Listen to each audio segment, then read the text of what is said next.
Hello everyone, welcome to Group 5 podcast. The podcast explores the following: the current applications of education in virtual worlds, the advantages and disadvantages of using virtual worlds for education, the guidelines for the successful or effective use of virtual worlds for education. To start off, there is nothing we do continuously every day of our lives. We learn and we never stop learning in real world. Almost 1,000 billion US dollars were spent on education globally in 2010. The youth of today has been labeled the gaming generation and tend to look for distractions that can provide a form of entertainment rather than education. Virtual worlds aim to introduce a new format of learning to both the young and the old. Any three-dimensional, web-based, multi-user virtual environment can be considered a virtual world. There are dozens of virtual worlds in existence, but only a few offer educational capabilities. Of these are OpenSim, 3D-Learn, Active Worlds, and the most popular, Second Life.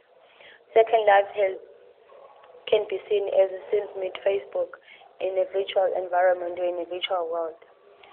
So, what different forms of education are currently operating in Second Life? Since this virtual world allows users to build and place the objects in the world, the only limit is the user's imagination. So the biggest educational presence in Second Life is the new Media Consortium campus.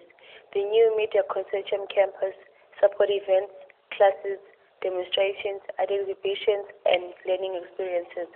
Not only will this be an additional resource to students, but also the only form of education to some students, especially those who have traveling restrictions.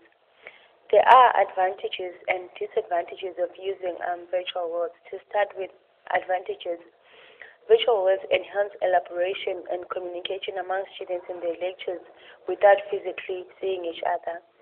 Virtual worlds allow students to carry out tasks that will not be possible in real worlds due to some constraints such as money and so on. Virtual worlds provide students with greater level of comfort in asking questions and also for help since they don't physically interact.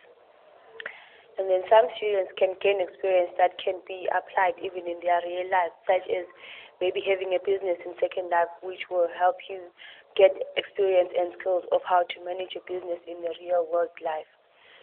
So there are also disadvantages, even though there's a lot of advantages of virtual worlds. Disadvantages include openness, lack of protection, startup cost, high technical requirements for computing systems, and steep learning curve to control avatars in virtual worlds. When we talk of openness, we mean that virtual worlds are open to public and are available to everyone to use. So this could pose a real threat to other threats to young people using virtual worlds for educational purposes. And coming to the lack of protection, due to the increase in the population of users in virtual worlds, monitoring of the site is hindered.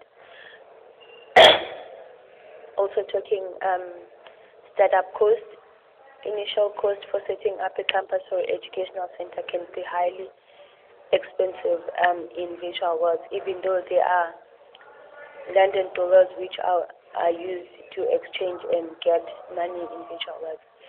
Some guidelines for these virtual worlds include the following: collaboration and cross-functional teams, social networking, build student leadership skills, scale projects to feed resources, leveraging real world and distance learning tools. When we talk of collaboration and cross-functional teams, we include even the advantages we mentioned earlier. Social networking virtual worlds enable users to interact with other users which are online, just as Facebook and other educational websites as like Edmodo. Building students' leadership skills. Students develop skills in virtual worlds faster than others. So when they use avatars and when they control their objects when creating maybe a building or a commune, that's where their skills get developed. That's all. Thank you very much.